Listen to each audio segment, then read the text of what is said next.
तो बच्चों अब हम सीखेंगे oxo acid of phosphorus.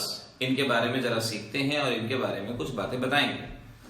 Phosphorus के तीन तरह के ऑक्सो एसिड सबसे पहले मेन है प्राइमरी ऑक्सो एसिड। एक है फॉस्फेनिक एसिड जिसका फॉर्मूला रहेगा H3PO2, एक है फास्फोरस एसिड H3PO3 और एक है फास्फोरिक एसिड H3PO4। ये तीन मेन एसिड हमें यहां ध्यान रखने हैं।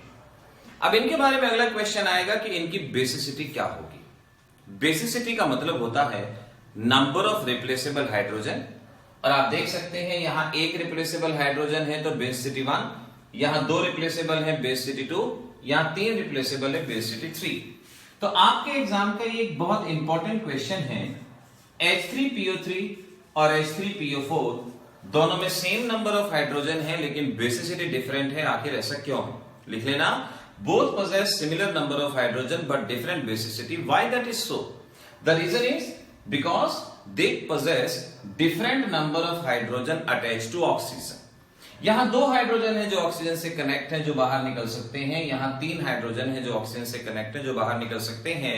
So one of the important question of examination यहां से ये आपको करना होगा। अगला है पायरो एसिड। पायरो एसिड आखिर किसे कहा जाता है? पायरो एसिड का मतलब है जब दो एसिड आपस में कंबाइन करें और वाटर बाहर चला जाए।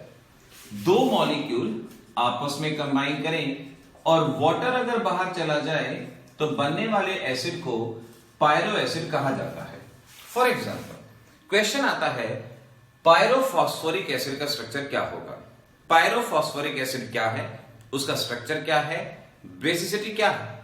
तो आप क्या करेंगे, पायरो एसिड में दो मॉलिक्यूल लेने होते हैं, फास्फोरिक एसिड कहा तो फास्फोरिक एसिड के दो मॉलिक्यूल कंसीडर करेंगे। एक मॉलिक्यूल ये रहा, एक मॉलिक्यूल ये रहा। सिमिलरली ये हमने ले लिए फास्फोरिक एसिड के दो मॉलिक्यूल और इस तरीके से OH OH OH, और यहां हम समझ सकते हैं वाटर इसमें से बाहर चला जाएगा और वाटर के बाहर जाने से जो स्पीसीज फॉर्म होगी OH OH और ऑक्सीजन फास्फोरस, इस तरह से हम पायरोफॉस्फोरिक एसिड का स्ट्रक्चर बनाएंगे। वाटर का रिमूवल किया, पायरोफॉस्फोरिक एसिड बन गया। अब कितने हाइड्रोजन है जो ऑक्सीजन से कनेक्ट है? 4, और इस तरह से हम कह सकते हैं कि बेसिसिटी कितनी होगी? 4। ऐसे ही पायरोफॉस्फोरस एसिड बनाने को कहा जा सकता है, पायरोफॉस्फेनिक एसिड बनाने को कहा जा सकता है। दो मॉलिक्यूल लिए वाटर बाहर, दो मॉलिक्यूल लिए वाटर बाहर, और आपका ये पायरो एसिड का कंसेप्ट बन जाएगा। पायरोसल्फ्यूरिक एसिड कहें वो बना सकते हैं। तो पायरो एसिड यहां से आप याद रखेंगे। अगले हैं आपके पास हाइपो एसिड। हाइपो एसिड के अंदर देखिए आपको क्या करना है। हाइपो एसिड में दो मॉलिक्यूल आप कंसीडर आपको करने हैं और H2O2 को बाहर निकाल देना है। बनने वाली चीज को हाइपो एसिड कहा जाएगा। दो मॉलिक्यूल H2O2 बाहर, हाइपो एसिड। जैसे हाइपोफॉस्फोरस एसिड कहा जाता है।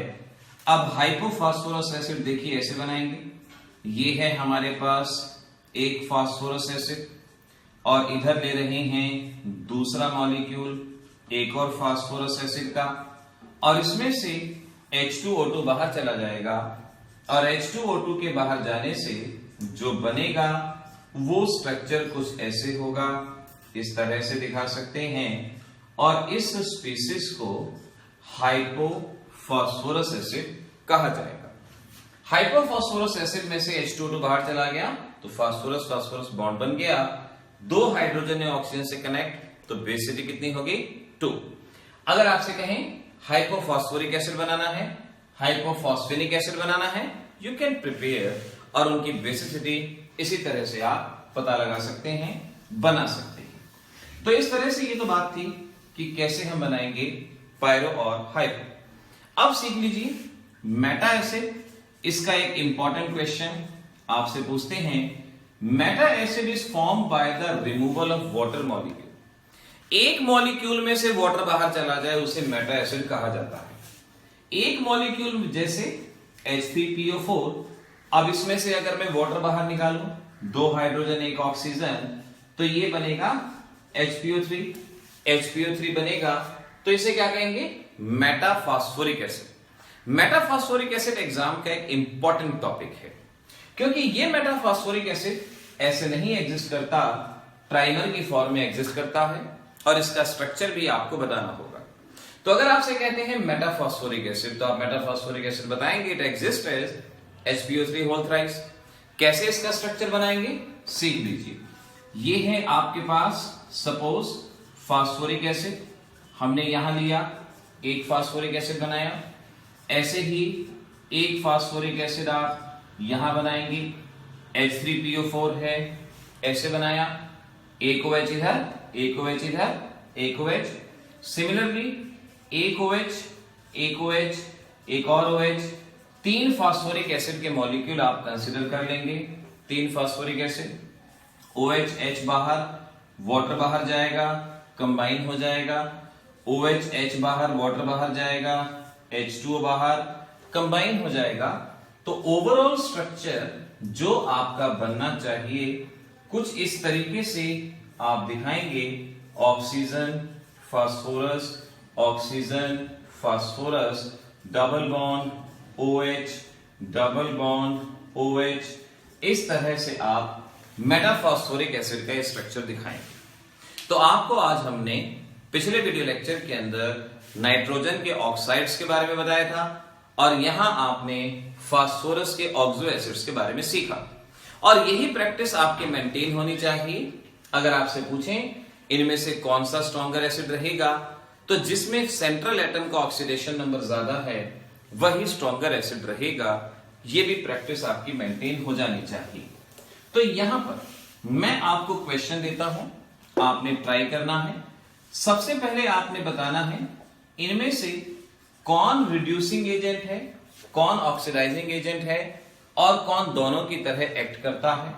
फिर आपको बताना है इनमें से कौन रिड्यूसिंग एजेंट है, कौन ऑक्सीडाइजिंग एजेंट है और स्ट्रॉन्गर ऑक्सीडाइजिंग एजेंट कौन सा है, ये आपको प्रिडिक्ट करना है। तो ग्रुप 15 ऑक्सो एसिड्स के अंदर ये चीज आपकी होनी चाहिए। इसके बारे में जो भी क्वेश्चन पूछा जाएगा ये इस तरह से क्लियर होना चाहिए। तो ऑल द बेस्ट, करते रहिए एग्जाम की तैयारी।